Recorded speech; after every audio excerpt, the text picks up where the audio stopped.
Yo mon pote, j'espère que tu vas bien. Je suis une fois de plus dans la forêt. Cette fois, j'ai décidé de te parler de motivation.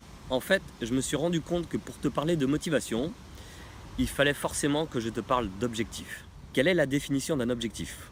Pour moi, un objectif, c'est un but clair et précis. Et ce but, il doit être lié à une émotion pour qu'il puisse prendre toute son intensité.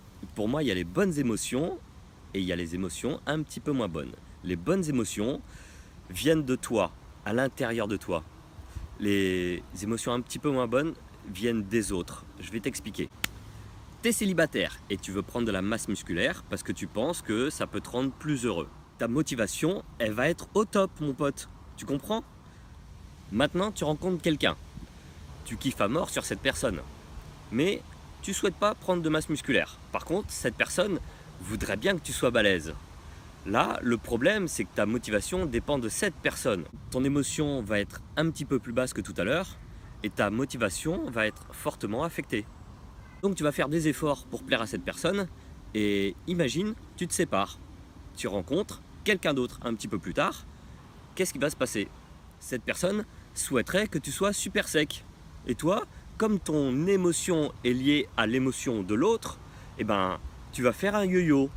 Et du coup, ça va pas du tout être efficace.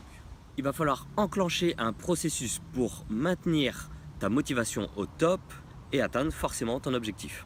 Il faut que tu le visualises le plus souvent possible. Il faut que tu t'imagines déjà avoir atteint ton objectif. C'est très important. La première chose à faire sera d'intégrer des étapes. Et pourquoi intégrer des étapes, tu vas me demander? Eh bien tout simplement parce que si ton objectif il est trop élevé, tu vas te démotiver très rapidement. On va utiliser un processus qui permet de te mettre des paliers afin d'avancer étape par étape. Tu me suis? En gros, si tu veux devenir Mister Univers et que tu ne sais pas faire du squat, eh ben, il va falloir mettre des étapes. C'est aussi simple que ça. Alors, ce que tu vas faire ensuite, c'est planifier une routine. C'est-à-dire comme sur un agenda scolaire.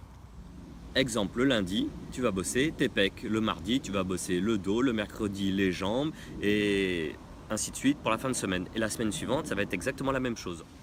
L'avantage, c'est qu'une fois que c'est écrit, que c'est noté sur ton agenda, c'est no excuses. Tu t'y tiens et c'est tout. L'étape suivante va être un petit peu plus complexe. Il va falloir que tu protèges ton rêve, que tu protèges ton objectif. Le but est de parler uniquement aux personnes qui te boostent, qui te poussent vers le haut, vers ton objectif. Et les autres, tu les zappes. Pourquoi? Parce que ce sont des haters. La phase suivante, elle est très importante. Moi, pendant très longtemps, j'ai eu du mal à faire ça. Mais il va falloir te gratifier. Te gratifier à chaque fois que tu passes une étape. Étape par étape, tu dois te récompenser intellectuellement de ta réussite. Et tout ceci ne sera possible qu'à une seule condition, que tu aies de l'énergie. Et c'est le plus important de tout. Il faut que tu aies de l'énergie, mon pote. Sinon, tu ne pourras rien faire. Et pour avoir de l'énergie, il faut que tu dormes, il faut que tu fasses du sport et surtout, il faut que tu t'alimentes correctement. Bon, voilà, mon pote. Cette vidéo est terminée. J'espère que ça t'a plu. C'est un nouveau type de vidéo qui me tient beaucoup à cœur parce que, accessoirement, je suis coach sportif, coach mental. Donc, n'hésite pas à me dire si tu veux plus de ce genre de vidéo. Le petit pouce bleu, abonne-toi et n'oublie jamais, on peut toujours faire du sport.